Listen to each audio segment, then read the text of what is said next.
Hello, beautiful people. Welcome back to our channel. A lot happened yesterday in Southeast. Don't forget that the sit at home has become a normal way of life in Southeastern zone. Some persons have been saying that bit by bit, people are beginning to see how they can stop it. But in general, there seems to be a lot of compliance. But right now, we are looking at the issue of elections, and there have been counter reactions over that election. Some person said it will not hold in the southeastern region, particularly Anambra elections. Politicians are beginning to come up. They've been talking about the issue of elections, how it needs to be done for the sake and the good of the general of Igbos. And of course, they have this special message they're giving to IPOB over so many things. Quite an interesting one. But before going to the next report, I would like you to subscribe to our channel by clicking on the red subscribe button. Beside it, you see a bell notification icon.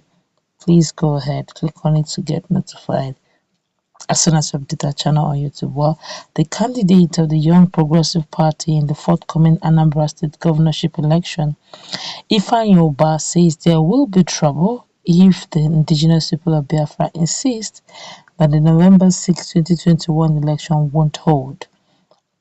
Ubah, who represents Anambra South in the Upper Legislative Chamber, made this known as at Monday in an interview with BBC Pidgin Monitored.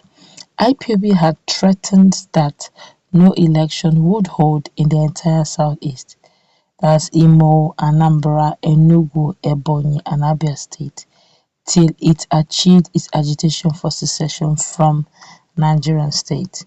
Scores of police stations, offices of the Independent National Electoral Commission, and other government institutions have been hurt and burnt by the rampaging hoodlums in the past few months. Those security agents had fingered members of IPB's military wing, that's Eastern Security Network (ESN), as masterminds of the attack. The group had denied the allegations, speaking on the worsening security situation in the southeast and how it can affect the November governorship election in Anambra. Ubah said, "We will talk to our brothers, that's IPOB people. They should not say no election, because if they say so, they'll be imposing something we don't want. So we have to tell them the importance.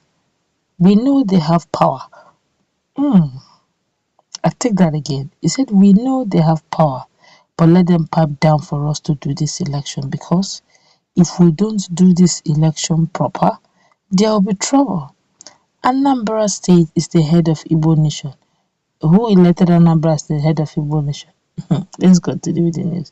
So you're saying now that Abakaliki, Ebonyi, Enugu, Abia, Imo, I think that should be all, are not, they're just Igbo minorities. So Anambra is the Igbo majority. Come on. These are things that should not even be heard in the mouth of very elite. But let's continue with the news. IPOB had also threatened that the 2017 governorship election won't hold in Anambra, but the poll was conducted and the incumbent Willie Obiano won his re-election on the platform of the All Progressive Grand Alliance, that's APGA. IPOB agitators fighting their Igbo brothers through sit at home, but they have stopped it. They suspended it. Let's continue with news. It was also earlier reported that IPOB pronounced the weekly sit at home in the entire Southeast beginning August 9, 2021 to protest the continued detention of its leader Nnamdi Kanu, who has been in custody of the Department of State Services for over 3 months. IPOB subsequently suspended the Monday sit-at-home order, saying it will be observed any day Kanu appears in court.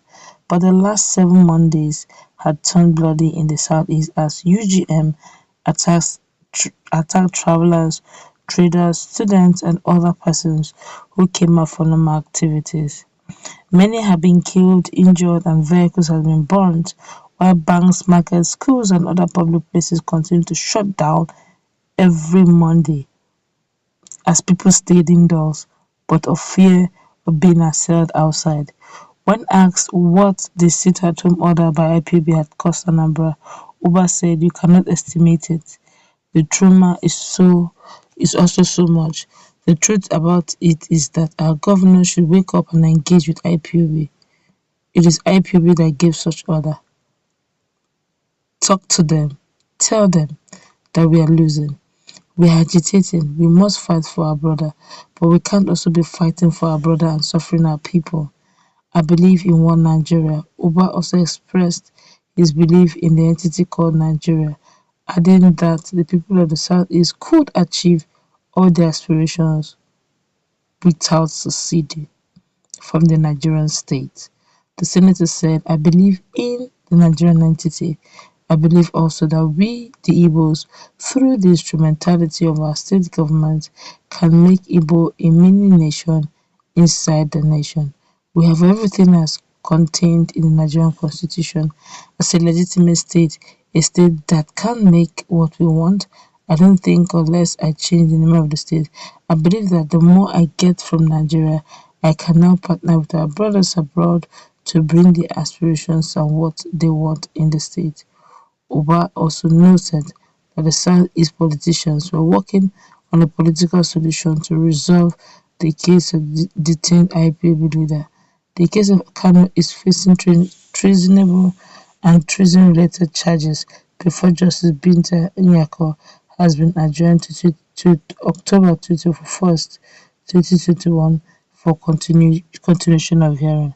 Now, you see, it's practically begging IPOB that please, that they've acknowledged, they've agreed that IPOB hold a lot of power, have a lot of followership, have a lot of support due to so many things that I think it's a result of so many marginalization that took place in the Southeast, hence this new functionality. But if you ask me, um, like he rightly said, there's nothing wrong with the governors of the Southeast engaging in IPOB.